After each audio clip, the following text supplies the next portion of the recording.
പ്രാർത്ഥനയോടുകൂടി നമുക്ക് ഇന്നത്തെ ധ്യാനം ആരംഭിക്കാം. ദൈവത്തിൻ്റെ പരിശുദ്ധാത്മാവേ, നീ എഴുന്നള്ളി വരണമെന്ന് ഞങ്ങൾ പ്രാർത്ഥിക്കുന്നു.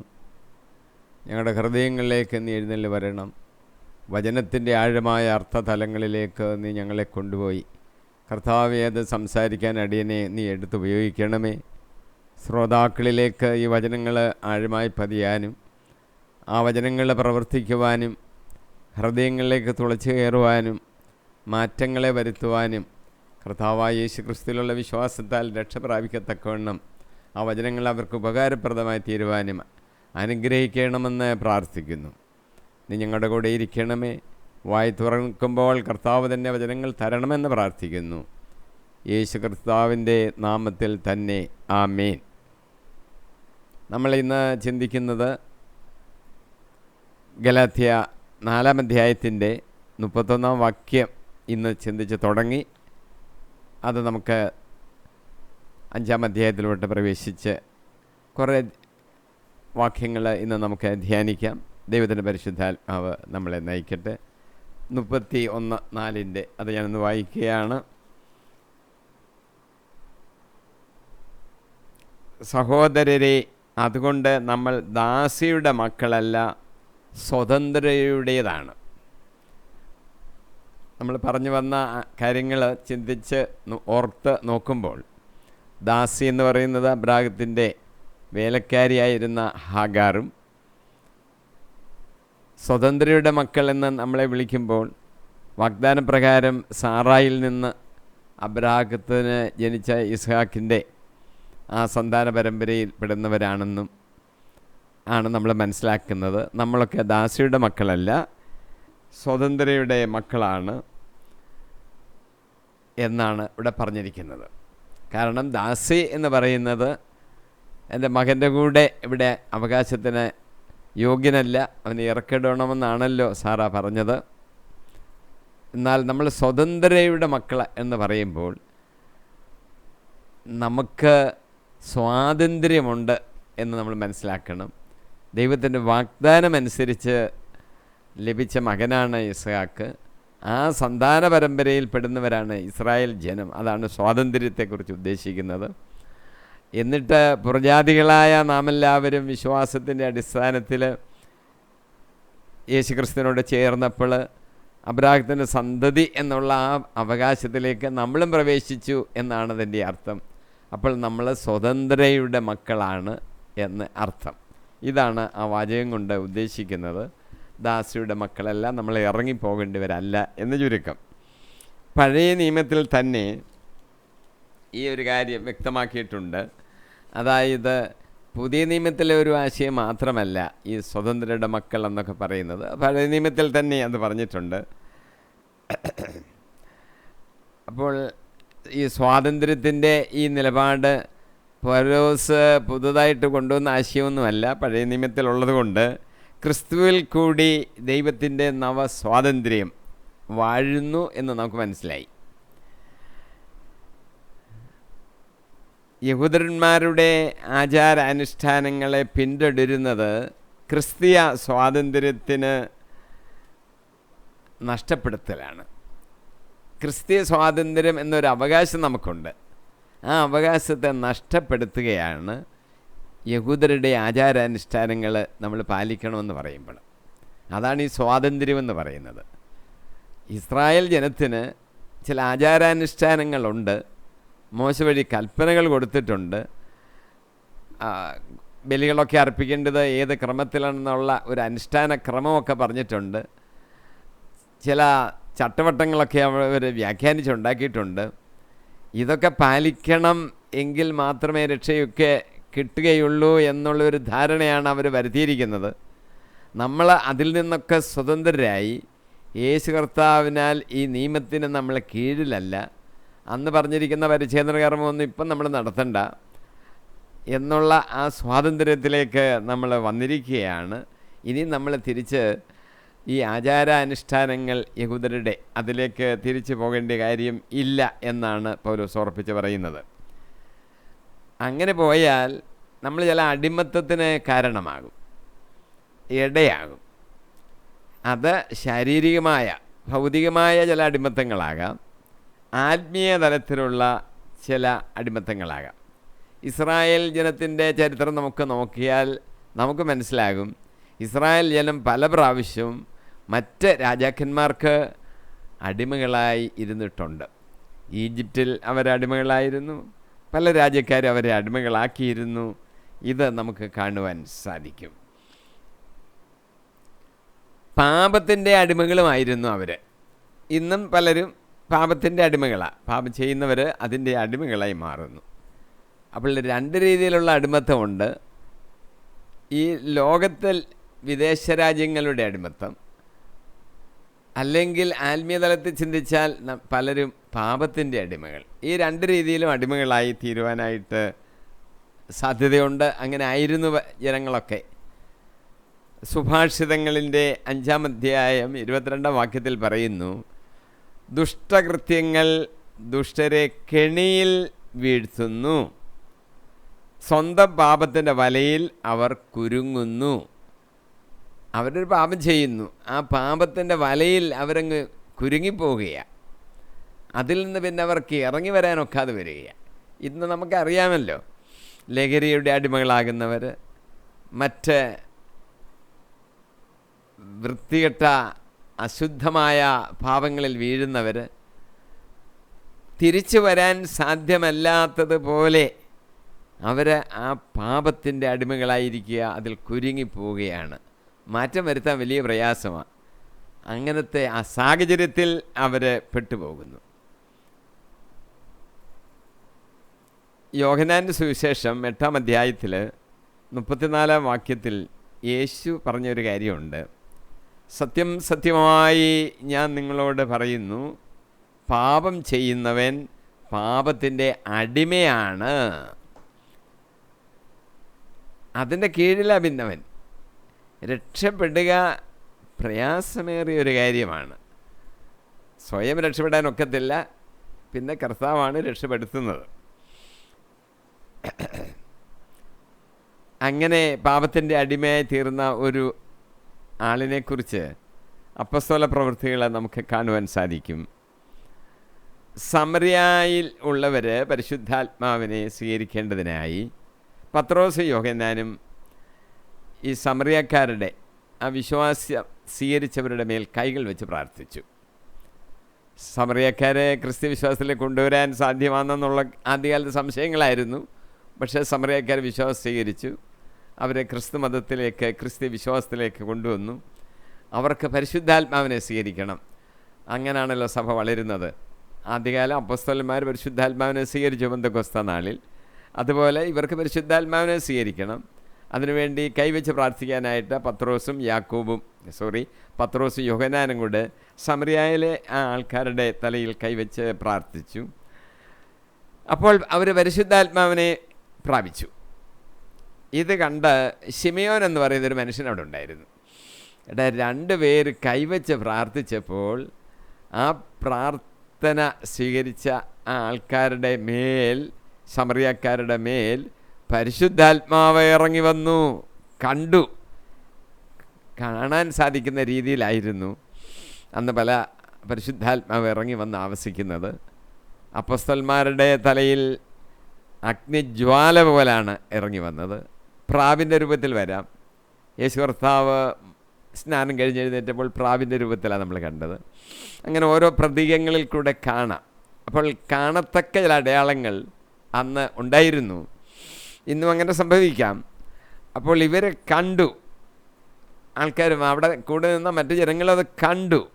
ശിമയോൻ എന്ന് പറയുന്ന ആളിന് ഒരു വലിയ ആഗ്രഹം, എനിക്കും പത്രോസിനും യോഹന്നാനും ഉള്ളതുപോലെ എനിക്കും ഈ കൈവെക്കുമ്പോൾ പരിശുദ്ധാത്മാവ് ഇങ്ങനെ വരത്തക്കവണ്ണമുള്ള ഒരു ശക്തി എനിക്കില്ലേ വേണം. അപ്പോൾ അതിനെന്താ ചെയ്യുന്നത്?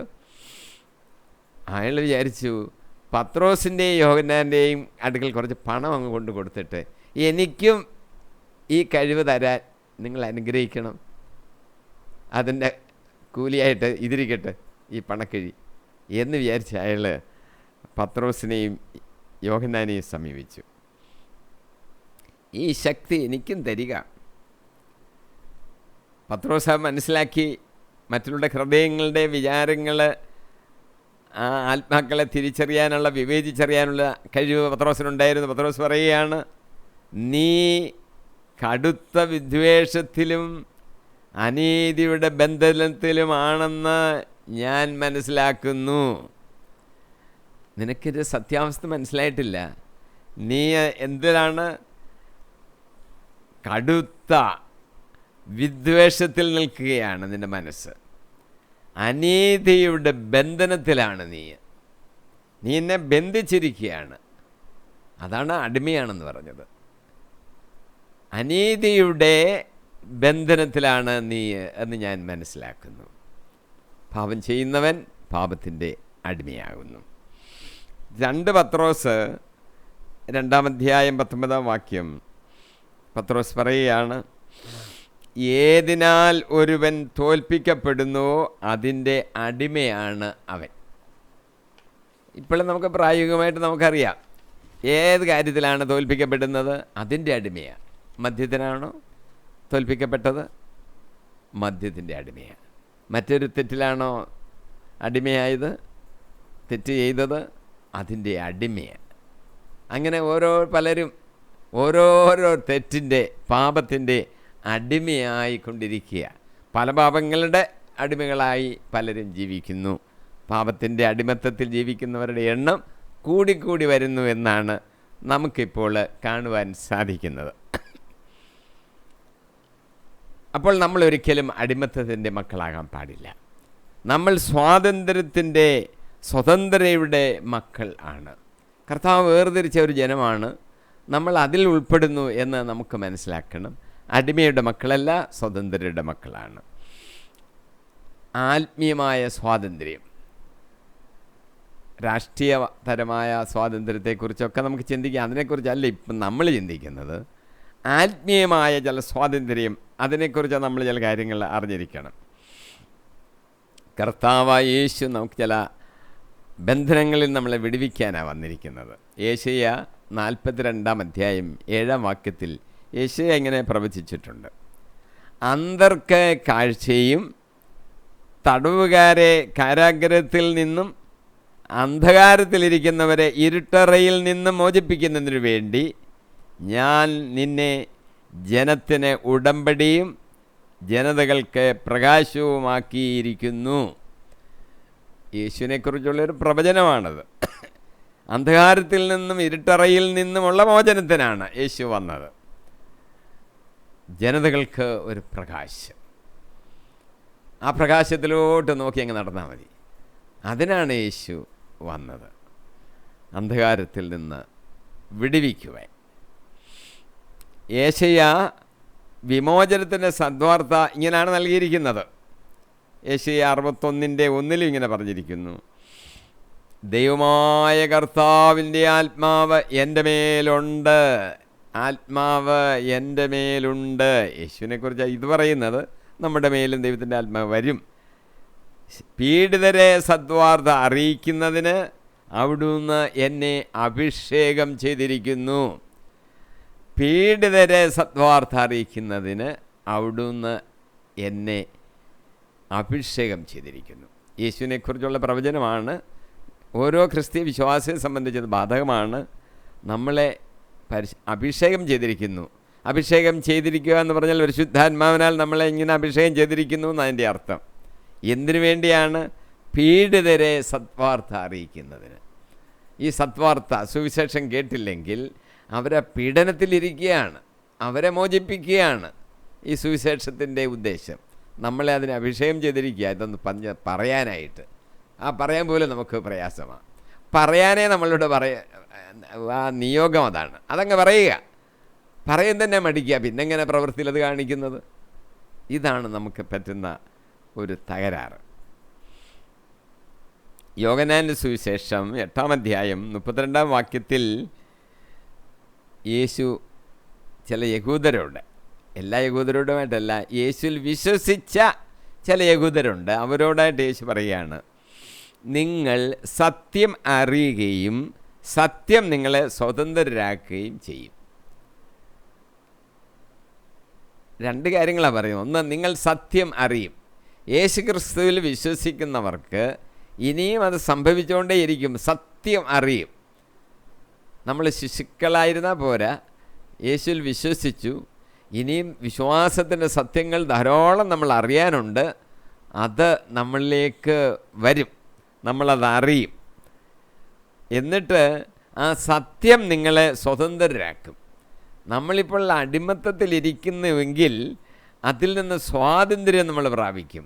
സത്യത്തിൻ്റെ പൂർണ്ണത നമ്മൾ മനസ്സിലാക്കുമ്പോൾ നമുക്ക് പൂർണ്ണ സ്വാതന്ത്ര്യം നമുക്ക് കിട്ടും എന്ന് ചുരുക്കം. അപ്പോൾ ഈ യേശുവിനെക്കുറിച്ചുള്ള ജ്ഞാനത്തിൽ നമ്മൾ പൂർണ്ണതയിലേക്ക് പക്വത പ്രാപിക്കുവാനായിട്ട് ആഗ്രഹിക്കണം. അപ്പോഴാണ് സ്വാതന്ത്ര്യത്തിൻ്റെ പൂർണ്ണത നമുക്ക് ലഭിക്കുന്നത്. റോമർ 8:2 യേശു പറയുന്നു, യേശുക്രിസ്തുവിലുള്ള ജീവാത്മാവിൻ്റെ നിയമം നിന്നെ പാപത്തിൻ്റെയും മരണത്തിൻ്റെയും നിയമത്തിൽ നിന്ന് സ്വതന്ത്രനാക്കിയിരിക്കുന്നു.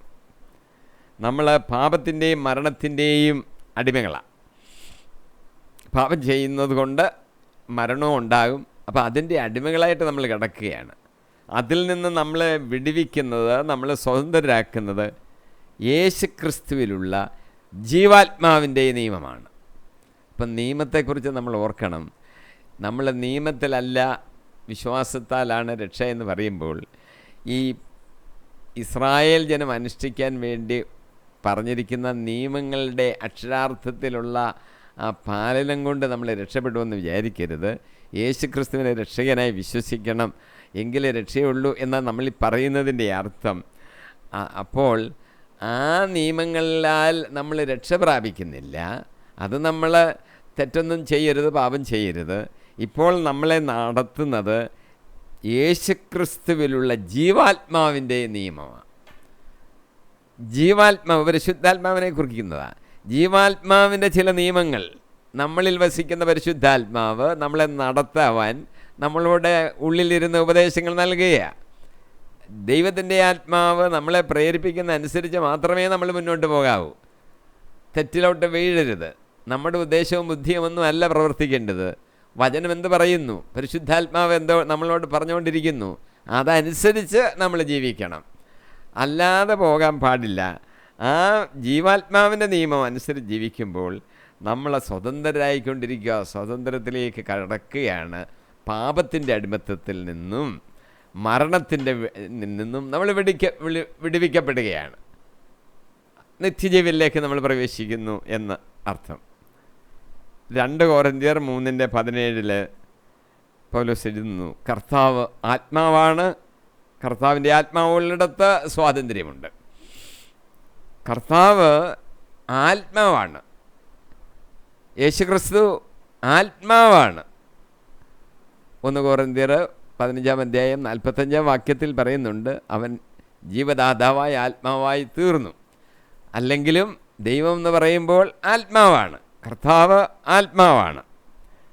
കർത്താവിൻ്റെ ആത്മാവ് എവിടെ ഉണ്ടോ അവിടെ സ്വാതന്ത്ര്യമുണ്ട്. നമ്മൾ വേറൊന്നിൻ്റെ അടിമയല്ല. സ്വാതന്ത്ര്യത്തോടുകൂടി ജീവിക്കുവാൻ നമുക്ക് അവകാശമുണ്ട്. ഈ സ്വാതന്ത്ര്യം എന്ന് പറയുമ്പോൾ എൻ്റെ അകത്ത് ഒരു വേറൊരു ചെറിയ സംഗതിയൂടെ നമ്മൾ അറിയണം. സ്വാതന്ത്ര്യമുണ്ടെന്ന് പറയുമ്പോൾ ഈ സ്വാതന്ത്ര്യത്തെ ദുർവിനിയോഗം ചെയ്യാനുള്ളതല്ല. നമ്മൾ രാഷ്ട്രത്തെക്കുറിച്ച് പറയുമ്പോൾ അങ്ങനെയൊക്കെ തന്നെയാണല്ലോ വെച്ചിരിക്കുന്നത്. എന്താണ്, നമ്മൾക്ക് സ്വാതന്ത്ര്യം പ്രാപിച്ചു, നമ്മൾക്ക് ഭരണഘടനയുണ്ട്, നല്ലത് തന്നെ. പക്ഷേ സ്വാതന്ത്ര്യമെന്ന് പറഞ്ഞാൽ മറ്റുള്ളവരെ ഉപദ്രവിക്കണമെന്നല്ല. നമുക്ക് ചില ജീവിക്കേണ്ട ജീവിതക്രമങ്ങളുണ്ട്. അതാണ് നമ്മൾ ആ രീതിയിലാണ് ജീവിക്കേണ്ടത്. സ്വാതന്ത്ര്യം എന്ന് പറഞ്ഞാൽ അതാണ്.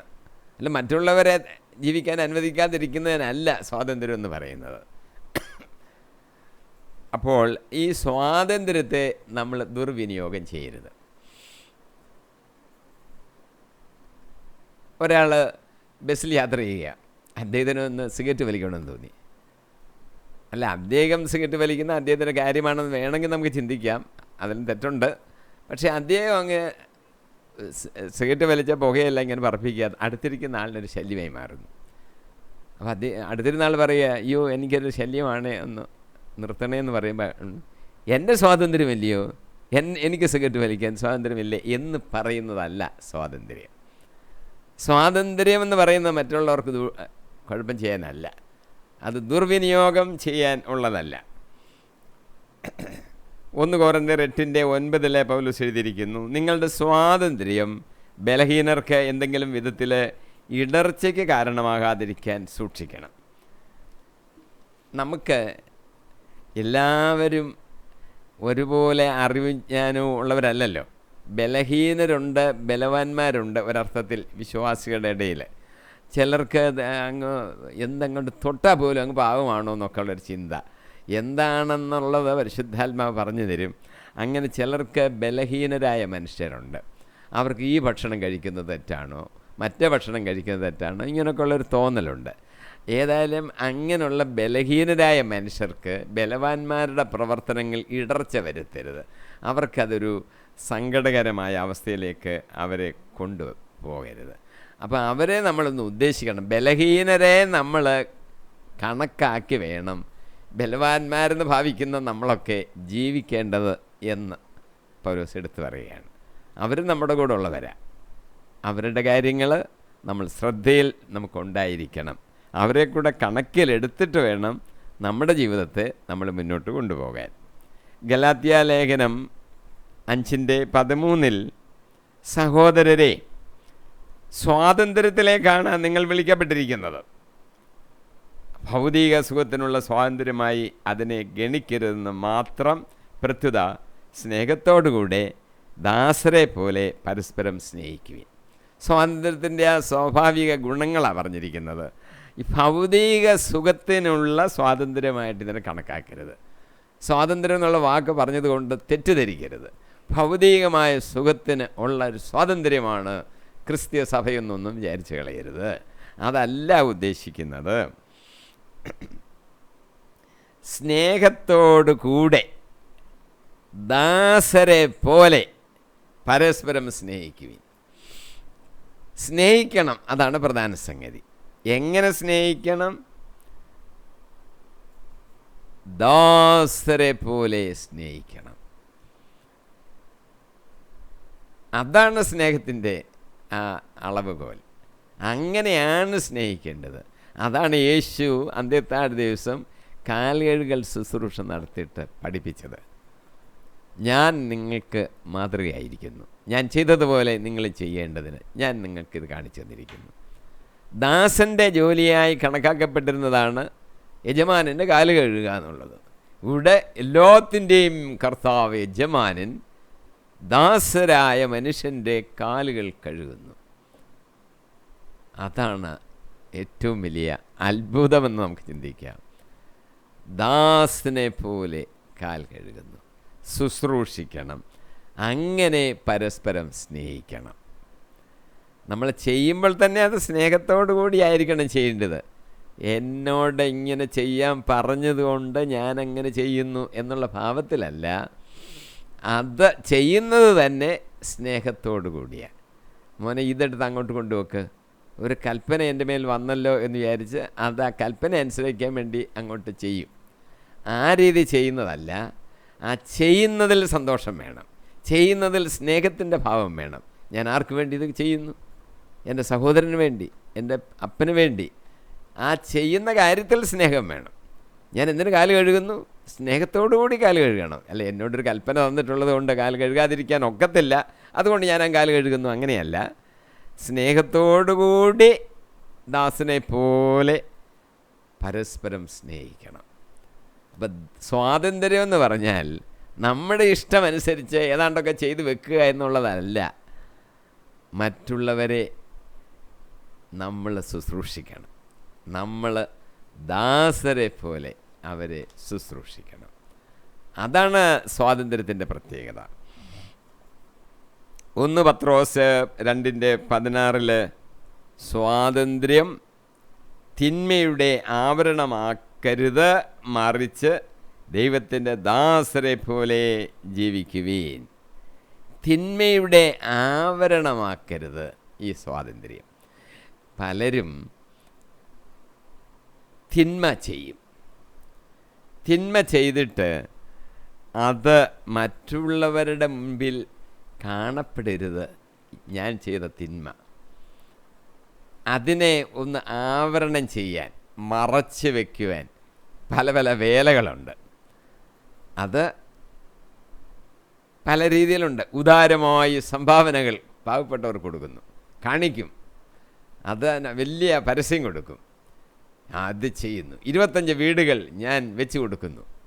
നല്ലത് തന്നെ. ആൾക്കാർ വിചാരിക്കും ഇവൻ എത്ര നല്ലവനാ,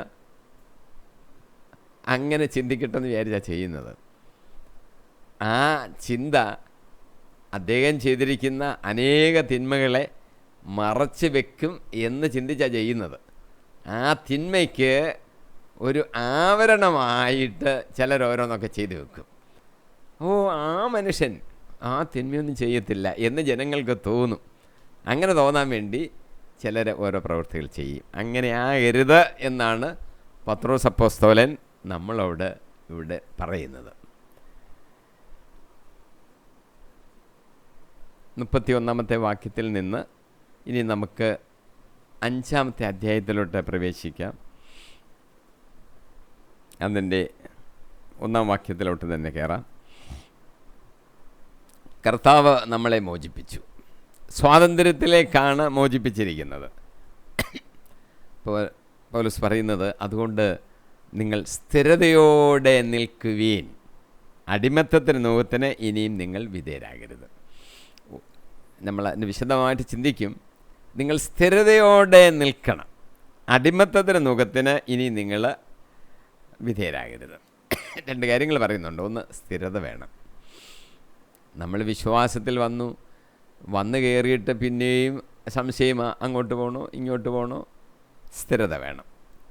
2, നമ്മൾ ഇനി മേലൽ ഈ അടിമത്തത്തിന് വിധേയരാകരുത്. ഈ 5-ാമത്തെ അധ്യായം എന്ന് പറയുന്നത് അത് അല്പം പ്രബോധനപരമായിട്ടുള്ളതാണ്. കുറച്ച് കാര്യങ്ങൾ നമ്മളെ പഠിപ്പിക്കുകയാണ്, പ്രബോധനങ്ങൾ തരികയാണ്. നേരത്തെ ചില കാര്യങ്ങൾ പറഞ്ഞതിൻ്റെ അതിൽ നിന്ന് ഒരു നിഗമനത്തിലെത്തി അത് നമ്മളോട് പറഞ്ഞു തരുന്നു. ഈ ഭാഗത്തെ തന്നെ 2 ഭാഗങ്ങളായിട്ട് നമുക്ക് തിരിച്ച് ചിന്തിച്ച് പഠിക്കാം. 5-ാം അധ്യായത്തിൻ്റെ 1 മുതൽ 12 വരെ ക്രിസ്തുവിലുള്ള നമ്മുടെ സ്വാതന്ത്ര്യത്തെ നഷ്ടപ്പെടുത്തരുത് എന്നാണ് ഒരു മുന്നറിയിപ്പ് പൗലോസ് തരുന്നത്. അപ്പോൾ 12 വാചകങ്ങളിൽ നമ്മളൊക്കെ ഒരു മുന്നറിയിപ്പ് തരികയാണ്. സ്വാതന്ത്ര്യത്തിലേക്കാണല്ലോ നമ്മൾ എത്തിയിരിക്കുന്നത്, ഇതിനെ നഷ്ടപ്പെടുത്തരുത്. അതാണ് ആദ്യത്തെ 12 വാചകങ്ങളിലായിട്ട് പൗലോസ് എഴുതുന്നത്. പിന്നീട് ഈ സ്വാതന്ത്ര്യം നമ്മൾ സൂചിപ്പിച്ചല്ലോ, ശരിയായ രീതിയിൽ വേണം ഉപയോഗിക്കാൻ, തെറ്റായിട്ടല്ല. ആ ശരിയായ രീതിയിൽ നമ്മുടെ ഈ സ്വാതന്ത്ര്യത്തെ എങ്ങനെ ഉപയോഗിക്കാം അതിനുള്ള ചില നിർദ്ദേശങ്ങളാണ് അദ്ദേഹത്തിൻ്റെ തുടർന്നുള്ള ഭാഗങ്ങളിൽ പൗലോസ് പറയുന്നത്. സ്വാതന്ത്ര്യത്തിലേക്ക് ക്രിസ്തു നമ്മെ മോചിപ്പിച്ചിരിക്കുന്നു. ആദ്യത്തെ ഭാഗത്തിൻ്റെ ഒരു വാക്യമാണ്, സ്വാതന്ത്ര്യത്തിലേക്ക് ക്രിസ്തു നമ്മെ മോചിപ്പിച്ചിരിക്കുന്നു. സിദ്ധാന്തപരമായ ചില കാര്യങ്ങളാണല്ലോ പറയുന്നത്. അതിൻ്റെ ആ സന്ദേശത്തിൻ്റെ ചുരുക്കം, രത്നചുരുക്കം എന്ന് പറയുന്ന വാചകം ഇതാണ്. ഈ കത്തിൻ്റെ തന്നെ ചുരുക്കം ഒറ്റ വാചകത്തിൽ പറയണമെങ്കിൽ ഇതാണ്, സ്വാതന്ത്ര്യത്തിലേക്ക് ക്രിസ്തു നമ്മെ മോചിപ്പിച്ചിരിക്കുന്നു. ഈ കത്തിൻ്റെ തന്നെ, ഗലാത്യ ലേഖനത്തിൻ്റെ കത്തിൻ്റെ തന്നെ ഒറ്റ വാചകത്തിൽ ചുരുക്കി പറയണമെങ്കിൽ ഈ വാചകമാണ്, നമ്മളെ സ്വാതന്ത്ര്യത്തിലേക്ക് ക്രിസ്തു കൊണ്ടുവന്നിരിക്കുന്നു. ഇതിനെ ദുസ്വാതന്ത്ര്യം എന്ന് ചിന്തിക്കരുത്. ഇത് ദുസ്വാതന്ത്ര്യത്തിനുള്ള ഒരു ലൈസൻസ് ഒന്നുമല്ല.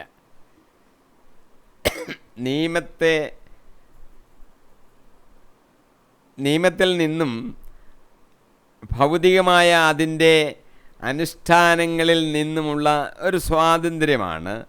അതിൻ്റെ അടിമത്തത്തിന് നുഖത്തിൽ നിന്നുള്ള ഒരു വിടുതലാണ്. നിയമം, അതിൻ്റെ അനുഷ്ഠാനങ്ങൾ, അങ്ങനെ ആകുന്ന ചില അടിമത്തങ്ങളിൽ നിന്നുള്ള വിടുതലാണ്. ഒരു ഉദാഹരണം പറഞ്ഞാൽ,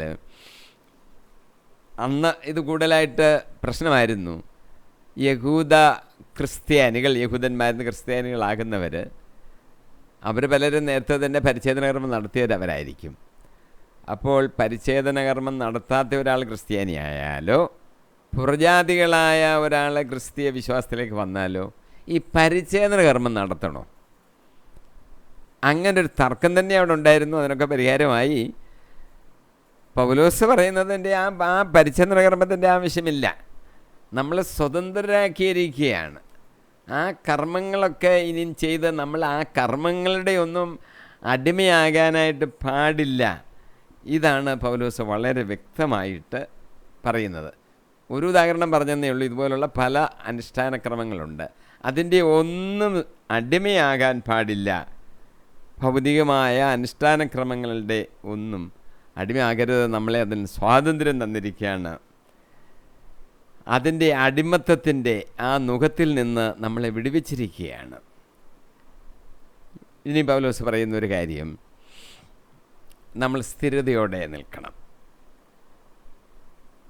ഒരു ഞാങ്ങണ പോലെ അങ്ങോട്ടും ആടി ഇങ്ങോട്ടും ആടി കാറ്റത്ത് ഉലയുന്നതാകരുത്. നമുക്കൊരു സ്ഥിരത വേണം.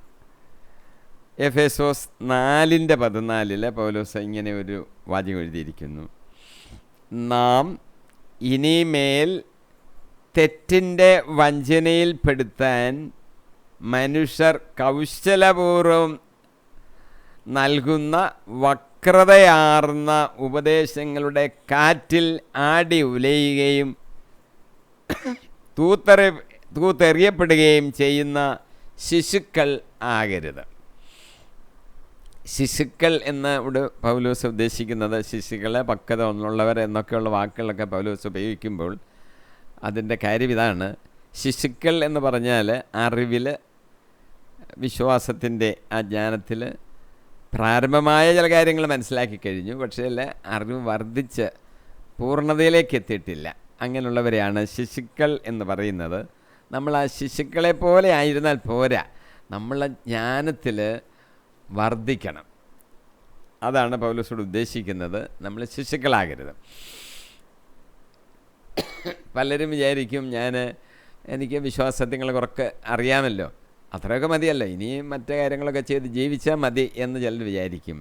അങ്ങനെയല്ല. ഈ അറിവ്, ജ്ഞാനം, ദൈവത്തെക്കുറിച്ചുള്ള ജ്ഞാനം വർദ്ധിപ്പിച്ചുകൊണ്ടേയിരിക്കണം. അല്ലാതെ എനിക്ക് ആദ്യം കുറച്ചറിയാം, ചില പ്രാർത്ഥനകളൊക്കെ ഞാൻ പഠിച്ചിട്ടുണ്ട് എന്നൊക്കെ പറഞ്ഞങ്ങ് ശിശുക്കളുടെ അറിവിലങ്ങ് ഇരുന്നാൽ പോരാ. അതാണ് ഉദ്ദേശിക്കുന്ന ഒരു കാര്യം. അപ്പോൾ ഈ ശിശുക്കളായിരുന്നാൽ ഒരു കുഴപ്പമുണ്ട്. അതായത് ചിലർ വന്ന് നമ്മളെ തെറ്റിക്കാൻ ശ്രമിക്കും. അപ്പോൾ തെറ്റിക്കാൻ ശ്രമിക്കുമ്പോൾ തെറ്റായ വിശ്വാസങ്ങൾ, തെറ്റായ ചില കാര്യങ്ങളൊക്കെ പറഞ്ഞ് നമ്മളോട് അത് ശരിയാണെന്നുള്ള രീതിയിൽ അവർ പറഞ്ഞ് വ്യാഖ്യാനിച്ചൊക്കെ കൊണ്ടുവരും. നമ്മൾ വീണു പോകരുത് തെറ്റിലേക്ക്. അതുകൊണ്ടാണ് ഈ ജ്ഞാനമൊക്കെ നമ്മൾ അറിഞ്ഞിരിക്കണം, പഠിച്ചിരിക്കണം എന്ന് പറയുന്നത്. തെറ്റിൻ്റെ വഞ്ചനയിൽപ്പെടുത്താൻ ചിലർ ശ്രമിക്കും. അതിന് അവർക്ക് കൗശലപൂർവ്വം അവർക്ക് പ്രവർത്തിക്കാൻ അറിയാം. ആ ഉപദേശങ്ങളുടെ അതൊരു തരം കാറ്റാണ്. ആ കാറ്റിൽ ആടി ഉലയുകയും തൂത്തെറിയപ്പെടുകയും ചെയ്യുന്ന ശിശുക്കളാകരുത്. ഞാങ്ങണ ആ നാട്ടിൽ ധാരാളം ഉള്ളതുകൊണ്ട് ഞാങ്ങണ എങ്ങനെയാണെന്ന് വെച്ചാൽ കാറ്റടിക്കുമ്പോൾ അങ്ങോട്ട് ഇങ്ങോട്ട് ഞാകും. ഈ ചൂരൽ പോലെ അതിനെക്കാട്ടിൽ ബലം കുറഞ്ഞതാണെന്നാണ് തോന്നുന്നത്. കാറ്റടിച്ച ഇങ്ങനെ ചരിയും, പിന്നെ ഇങ്ങോട്ട് ചരിയും. സ്ഥിരമായിട്ട് ഒരിടത്ത് നിൽക്കത്തില്ല. കാറ്റത്തുലയുന്ന ഞാങ്ങനെ കാണാനാണോ നിങ്ങൾ വന്നിരിക്കുന്നത് എന്ന് യോഹന്നാനെക്കുറിച്ച് യേശു ചോദിക്കുന്നുണ്ട്. സ്ഥിരത വേണം, നമുക്ക് ഉറച്ചു നിൽക്കാനുള്ള ശക്തി വേണം.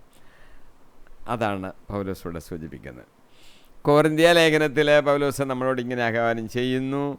1 കൊരിന്ത്യർ 15:58 ആ അധ്യായത്തിൻ്റെ ഏറ്റവും അവസാനത്തെ വാക്കാണ്: എൻ്റെ വത്സല സഹോദരരെ, കർത്താവിൽ നിങ്ങളുടെ ജോലി നിഷ്ഫലമല്ലെന്ന് ബോധ്യപ്പെട്ട് അവിടുത്തെ ജോലിയിൽ സദാ അഭിവൃദ്ധി പ്രാപിച്ച് സ്ഥിരചിത്തരും അചഞ്ചലരും ആയിരിക്കുവീൻ.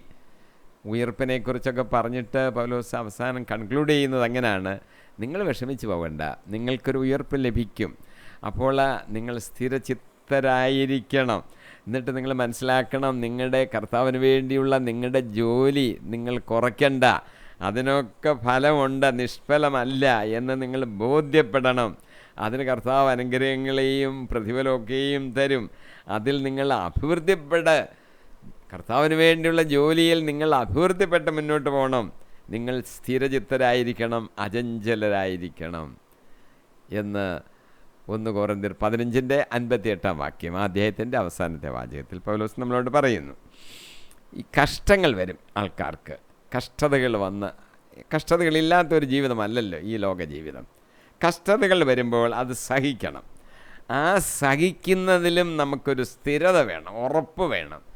കുറച്ച് എനിക്ക് സഹിക്കാൻ വയ്യ, ഇനിയും ഇനി ജീവിക്കുന്നില്ല എന്ന് പറയുന്ന അവസ്ഥകൾ ചിലർക്കുണ്ടാകും. ആ അവസ്ഥയിലേക്ക് നമ്മൾ കടന്നു പോകരുത്. കഷ്ടം സഹിക്കുന്നതിൽ നമുക്കൊരു സ്ഥിരത വേണം. മത്തായിയുടെ സുവിശേഷം 10:22 യേശു കർത്താവ് തന്നെ നമ്മളോട് പറഞ്ഞിട്ടുണ്ട്, എൻ്റെ നാമം മൂലം നിങ്ങൾ സർവരാലും ദേഷിക്കപ്പെടും. എൻ്റെ നാമം നിമിത്തം നിങ്ങൾ സർവരാലും ദേഷിക്കപ്പെടും. കർത്താവിൻ്റെ നാമത്തിൻ്റെ പേരിലാണ് ആൾക്കാർ നമ്മളെ ദേഷിക്കുന്നത്. അവസാനം വരെ സഹിച്ചു നിൽക്കുന്നവൻ രക്ഷപ്പെടും. അവസാനം വരെ നമ്മൾ സഹിച്ചു നിൽക്കണം. അല്പം സഹിച്ചേച്ച് എനിക്ക് മതി, ഒക്കത്തില്ല എന്ന് പറഞ്ഞു കളയരുത്. അവസാനം വരെ നമ്മൾ സഹിച്ച് നിൽക്കണം. യാക്കോബ് അപ്പസ്തോലൻ 1:12 പറയുന്നത്, പരീക്ഷകൾ ക്ഷമയോടെ സഹിക്കുന്നവൻ ഭാഗ്യവാൻ. അപ്പോൾ പരീക്ഷകൾ ഇല്ലാതിരിക്കുമെന്നല്ല, പരീക്ഷകൾ കാണും, അത് ക്ഷമയോടെ സഹിക്കണം, അവൻ ഭാഗ്യവാൻ. എന്തെന്നാൽ അവൻ പരീക്ഷകളെ അതിജീവിച്ച് കഴിയുമ്പോൾ തന്നെ സ്നേഹിക്കുന്നവർക്കായി ദൈവം വാഗ്ദാനം ചെയ്തിരിക്കുന്ന ജീവൻ്റെ കിരീടം അവന് ലഭിക്കും. ഓർത്തോണം, പലതരം കിരീടങ്ങളെക്കുറിച്ച് ബൈബിളിൽ പറഞ്ഞിട്ടുണ്ട്. നീതിയുടെ കിരീടം അങ്ങനെ ഉണ്ട്. പൗലോസ് എനിക്ക് നീതിയുടെ കിരീടം തയ്യാറാക്കി വെച്ചിരിക്കുന്നു എന്നൊരു വാചകം പറഞ്ഞിട്ടുണ്ട്. പൗലോസ് നന്നായിട്ട് ഓടി സുവിശേഷത്തെ പ്രതി എനിക്ക് നീതിയുടെ കിരീടം തയ്യാറാക്കി വെച്ചിരിക്കുന്നു എന്ന് പൗലോസ് പറഞ്ഞു. അതുപോലെ ഇവിടെ ജീവൻ്റെ കിരീടം ആർക്കാണ്? പരീക്ഷകളെ ക്ഷമയോട് സഹിച്ച് മുന്നോട്ട് പോകുന്നവർക്ക്. പരീക്ഷകൾ വരുമ്പോൾ അത് ക്ഷമയോട് സഹിക്കണം. ജീവൻ്റെ കിരീടം അവന് ലഭിക്കും. ഒരു കിരീടം നമുക്ക് ലഭിക്കും, ജീവൻ്റെ കിരീടം. നമുക്ക് ഒരു ലക്ഷ്യം വെച്ചുകൊണ്ടാണല്ലോ നമ്മൾ ജീവിക്കുന്നത്. ആ ലക്ഷ്യം വിട്ടുകളയരുത്. നമുക്കതുണ്ട്, സ്വർഗരാജ്യമുണ്ട്. ആ ലക്ഷ്യം നേടുന്നതിൽ നമുക്ക് സ്ഥിരതയുണ്ടായിരിക്കണം. ലൂക്കോസിൻ്റെ സുവിശേഷം 5:62 യേശു തന്നെ പറയുന്നു, കലപ്പയിൽ കൈവച്ചിട്ട് പിന്തിരിഞ്ഞ് നോക്കുന്ന ഒരുവനും സ്വർഗരാജ്യത്തിന് യോഗ്യനല്ല. കലപ്പയിൽ കൈവച്ച് ഉഴാനായിട്ട് പോവുക, തിരിഞ്ഞു നോക്കുക, ഇനി അത് വേണോ എന്ന് ചിന്തിക്കുന്നെങ്കിൽ അത് പറ്റത്തില്ല. ഇങ്ങനെ പ്രവർത്തിക്കുന്നവർ സ്വർഗരാജ്യത്തിന് യോഗ്യരല്ല. നമ്മളൊരു കാര്യത്തിന് വേണ്ടി, കർത്താവിന് വേലയ്ക്ക് വേണ്ടി ഇറങ്ങി പുറപ്പെട്ടു, അത് ചെയ്യണം. ഇങ്ങനെ വേണോ എന്ന് ചിന്തിച്ച് പുറമോട്ട് പോയാൽ പിന്മാറ്റം എന്ന് പറയും. അവൻ സ്വർഗരാജ്യത്തിന് യോഗ്യനല്ല. നിയമാവർത്തനം 5:32 പറയുന്നു, നിങ്ങളുടെ ദൈവമായ കർത്താവ് നിങ്ങളോട് ക്ഷമിച്ചതുപോലെ നിങ്ങളും പ്രവർത്തിക്കുവീൻ. നിങ്ങൾ ശ്രദ്ധയോടുകൂടി മറ്റുള്ളവരോട് ക്ഷമിക്കുന്നവരായിരിക്കണം. നിങ്ങൾ ഇടം വലം വ്യതിചലിക്കരുത്. നേരെ മുന്നോട്ട് പൊക്കോണം.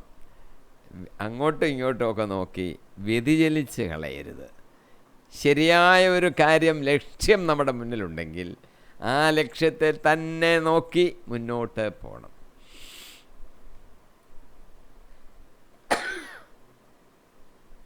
ഇടം വലം തിരിയുവാൻ പാടില്ല.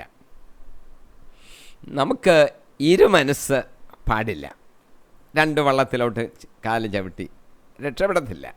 ഇരുമനസ്സ് അത് അപകടം ഉണ്ടാക്കുന്നതാണ്.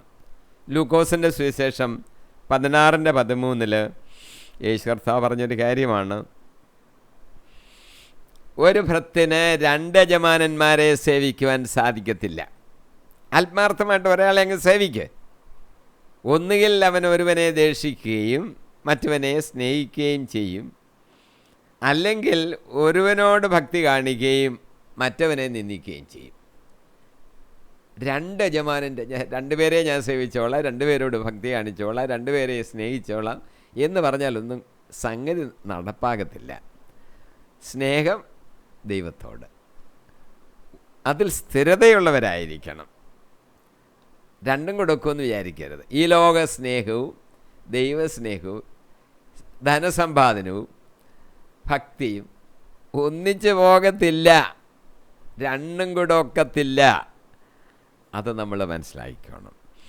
യാക്കോബ് അപ്പോസ്തലൻ 1:7-8 യാക്കോബ് പറയുന്നത്, സംശയമനസ്കനും എല്ലാ കാര്യങ്ങളിലും ചഞ്ചല പ്രകൃതിയുമായ ഒരുവന് എന്തെങ്കിലും കർത്താവിൽ നിന്ന് ലഭിക്കുമെന്ന് കരുതരുത്. ചഞ്ചല ഹൃദയം, അത് ശരിയാണോ ഇത് ശരിയാണോ ഒന്നും അറിയത്തില്ല, അതുകൊണ്ട് ഒന്നും ചെയ്യാനൊക്കത്തില്ല. അങ്ങനെ ചഞ്ചല പ്രകൃതിയുമായ ഒരുവന് കർത്താവിൽ നിന്ന് എന്തെങ്കിലും ലഭിക്കുമെന്ന് പോലും വിചാരിക്കാനൊക്കത്തില്ല. പ്രാർത്ഥിക്കുന്നതിൻ്റെ കാര്യമായിരിക്കും ഇവിടെ പ്രധാനമായിട്ട് സൂചിപ്പിക്കുന്നത്. പ്രാർത്ഥിച്ചു കിട്ടുമോ, തരുമായിരിക്കും എന്നൊന്നും ചിന്തിച്ചിട്ട് കാര്യമില്ല. കർത്താവ് പറഞ്ഞത് ഉറപ്പോടുകൂടി പ്രാർത്ഥിച്ചോളാനാ. ചോദിക്കുന്നൊക്കെയും തരും. നമ്മുടെ കർത്താവിന് ചെയ്തു തരാൻ സാധിക്കാത്ത എന്തെങ്കിലും കാര്യമുണ്ടോ? പ്രപഞ്ചം മുഴുവൻ സൃഷ്ടിച്ച് അതിനെ ക്രമീകരിച്ച് ഇങ്ങനെ നിലനിർത്തി എത്രയോ വർഷങ്ങൾ, നമുക്ക് ചിന്തിക്കാവുന്നതിൻ്റെ അത്രയും അപ്പുറമുള്ള വർഷങ്ങൾ ഇതിനെ നിയന്ത്രിച്ച് പരിപാലിച്ച് നമ്മളെ ഓരോരുത്തരെയും സൃഷ്ടിച്ച് നമ്മുടെ ഓരോ കോശങ്ങളുടെയും കണക്കെടുത്ത് നമ്മുടെ ഓരോ തലമുടിയുടെയും കണക്കെടുത്ത് ഇങ്ങനെ സൂക്ഷിക്കുന്ന നമ്മുടെ ദൈവത്തിന് എന്തെങ്കിലും ഒരു കാര്യം ചെയ്യാൻ ഇനിയും പ്രയാസമുണ്ടോ? അല്ല, അങ്ങനെ ദൈവത്തിന് സാധിക്കാതിരിക്കുമോ? എല്ലാം സാധിക്കും. തരാമെന്നൊരു വാക്ക് പറഞ്ഞിട്ടുണ്ടെങ്കിൽ തരിക തന്നെ ചെയ്യും. ചോദിച്ചാൽ തരാമെന്ന് കർത്താവ് പറഞ്ഞിട്ടുണ്ട്, പിന്നെ തരാതിരിക്കത്തില്ല, തരിക തന്നെ ചെയ്യും. അതുകൊണ്ട് കിട്ടുമോ ഇല്ലയോ എന്ന സംശയത്തിലൊന്നുമല്ല പ്രാർത്ഥിക്കേണ്ടത്. കിട്ടിക്കഴിഞ്ഞു എന്ന് മനസ്സിലാക്കി സ്തോത്രം ചെയ്തവളാണ് വചനം പറയുന്നത്. ചോദിച്ചാൽ അത് തരും, കർത്താവ് പറഞ്ഞതല്ലേ. ചഞ്ചല ഹൃദയൻ ആകരുത്. ചഞ്ചല ഹൃദയർക്ക് എന്തെങ്കിലും കിട്ടുമെന്ന് വിചാരിക്കരുതെന്നാണ് യാക്കോബ് അപ്പോസ്തലൻ നമ്മളോട് പറയുന്നത്. ഒരു തീരുമാനമെടുക്കാൻ കഴിയാതെ പോകുന്ന മൂഢത കാണിക്കുന്ന ചിലരുണ്ട്.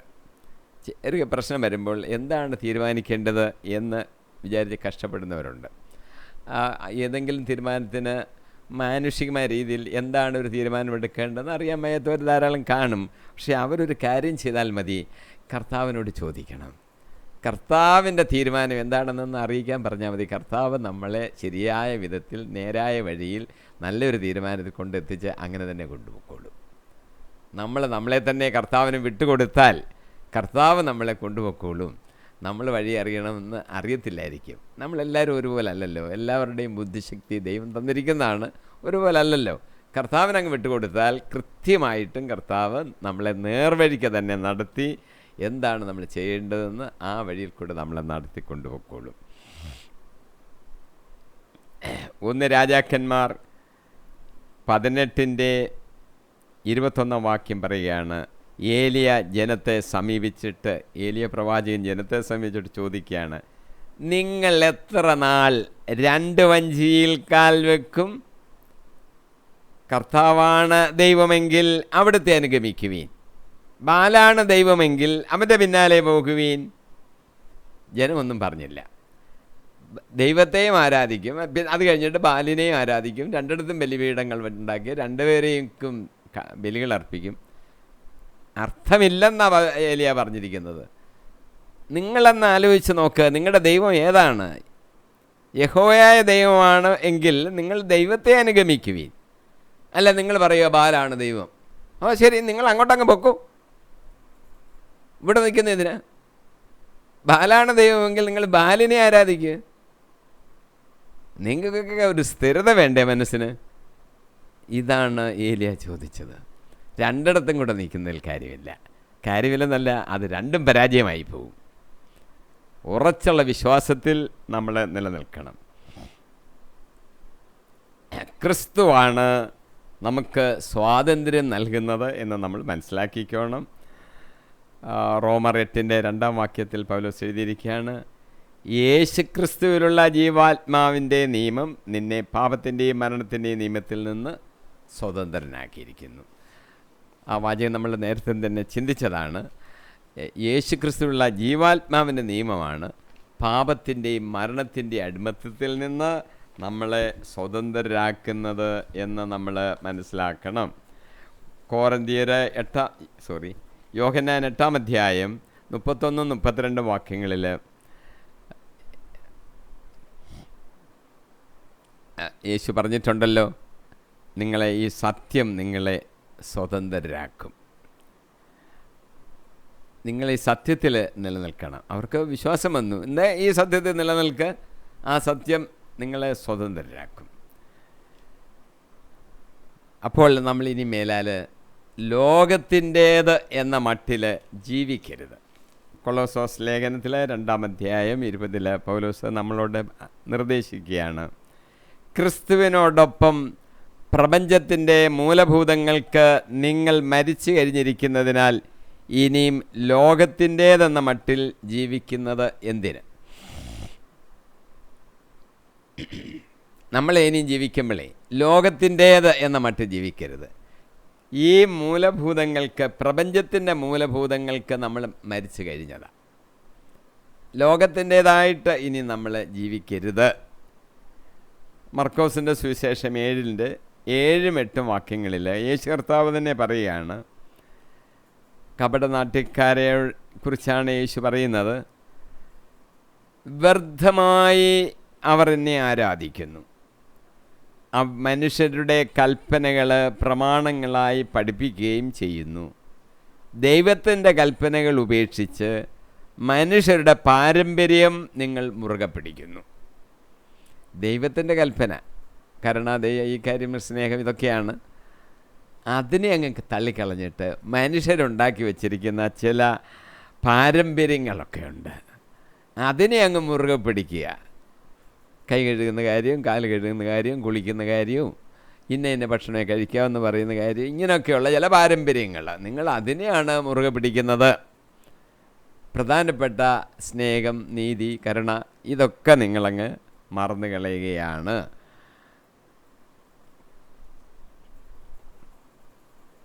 നമ്മൾ ഒന്നാമത്തെ വാക്യത്തിൻ്റെ കാര്യമായി ഇന്ന് ധ്യാനിച്ചത് 31 വാക്യവും 5-ാം അധ്യായത്തിൽ 1-ാമത്തെ വാക്യവും നമ്മൾ ധ്യാനിച്ചു. സമയം അങ്ങോട്ട് പോകുന്നത് കൊണ്ട് ഞാൻ ഇവിടെ നിർത്തുകയാണ്. തുടർന്ന് 2-ാം വാക്യം മുതൽ അടുത്ത ധ്യാനത്തിൽ നമ്മൾ ധ്യാനിച്ച് നമ്മുടെ ജീവിതത്തിൽ അത് അനുവർത്തിക്കാം. പരിശുദ്ധാത്മാവ് നമ്മളെ നയിക്കട്ടെ. നമ്മൾ പറഞ്ഞതിൻ്റെ ഒരു ചുരുക്കം എന്ന് പറയുന്നത്, നമ്മൾ സ്വാതന്ത്ര്യത്തിലേക്ക് നമ്മളെ കർത്താവ് ക്ഷണിച്ചിരിക്കുക. ആ സ്വാതന്ത്ര്യം ദുർവിനിയോഗം ചെയ്യരുത്. നമ്മൾ മനസ്സിലാക്കണം, ഒരു അടിമത്തത്തിൻ്റെ ആത്മാവിനെ അല്ല നമ്മൾ സ്വീകരിച്ചിരിക്കുന്നത്, പുത്രത്വ ലബ്ധി, അതിൻ്റെ ആത്മാവിനെ നമ്മൾ സ്വീകരിച്ചിരിക്കുന്നത്. പുത്രൻ്റെ സ്വാതന്ത്ര്യം നമുക്കുണ്ട്. നമ്മൾ അറിവിൽ വർദ്ധിച്ചണം. ശിശുക്കളെ പോലെ അങ്ങ് ആയിരുന്നാൽ പോരാ, ആടി ഉലയുകയരുത്. ഓരോരുത്തരും ഓരോന്നൊക്കെ പറയും, അങ്ങനെ പറയുന്നതെല്ലാം കേട്ട് അതായിരിക്കും ശരി, ഇതായിരിക്കും ശരി എന്നങ്ങനെ ചിന്തിച്ച് ഏതാ ശരിയെന്ന് അറിയാൻ വയ്യാതെ കിടന്ന് വിഷമിക്കേണ്ട അവസ്ഥയൊന്നും വരണ്ട. ബൈബിളിൽ എഴുതിയിട്ടുണ്ട്, അത് വായിച്ച് പഠിച്ച് കർത്താവിൻ്റെ പരിശുദ്ധാത്മാവ് നമ്മളോട് അതിൻ്റെ അർത്ഥം പറഞ്ഞു തരും. നമ്മൾ പ്രാർത്ഥിക്കണം പരിശുദ്ധാത്മാവിനോട്. തീർച്ചയായിട്ടും കുറച്ചൊരു വിശ്വാസം നമുക്ക് കിട്ടും. ആ വചനങ്ങൾക്കനുസരിച്ച് ജീവിക്കാവൂ. മാനുഷിക പാരമ്പര്യങ്ങൾക്ക് വേണ്ടി ഈ കർത്താവിൻ്റെ വചനങ്ങളെ നിങ്ങൾ ഉപേക്ഷിക്കരുത്, ചാഞ്ചാടരുത്. ആ വഞ്ചിയിലും ഈ വഞ്ചിയിലും കൂടെ നിൽക്കരുത്. ദൈവത്തെയാണ് നിങ്ങൾ ആരാധിക്കുന്നെങ്കിൽ ദൈവത്തെ ആരാധിക്കുക. അല്ല, നിങ്ങൾക്ക് വേണ്ട, നിങ്ങൾക്ക് ബാലിനെ ആരാധിക്കുന്നെങ്കിൽ അങ്ങോട്ടങ്ങ് പോ. ഇതാണ് പ്രവാചകൻ പറഞ്ഞിരിക്കുന്നത്. ദൈവം നമ്മളെ നടത്തട്ടെ. ശരിയായ മാർഗത്തിൽ ലക്ഷ്യം തെറ്റാതെ സ്ഥിരതയോടെ നിന്ന് മുന്നോട്ട് പോകാൻ ദൈവത്തിൻ്റെ പരിശുദ്ധാത്മാവ് നമ്മളെ സഹായിക്കട്ടെ എന്ന് പ്രാർത്ഥിച്ചുകൊണ്ട് ഞാൻ ചുരുക്കുന്നു. അടുത്ത ആഴ്ചയിൽ നമുക്ക് വാക്യം 2:5 2-ാം വാക്യം മുതൽ നമുക്ക് ധ്യാനിക്കാം. ആത്മാവ് നമ്മളെ പരിപാലിക്കട്ടെ. ആമീൻ, ആമീൻ, ആമീൻ.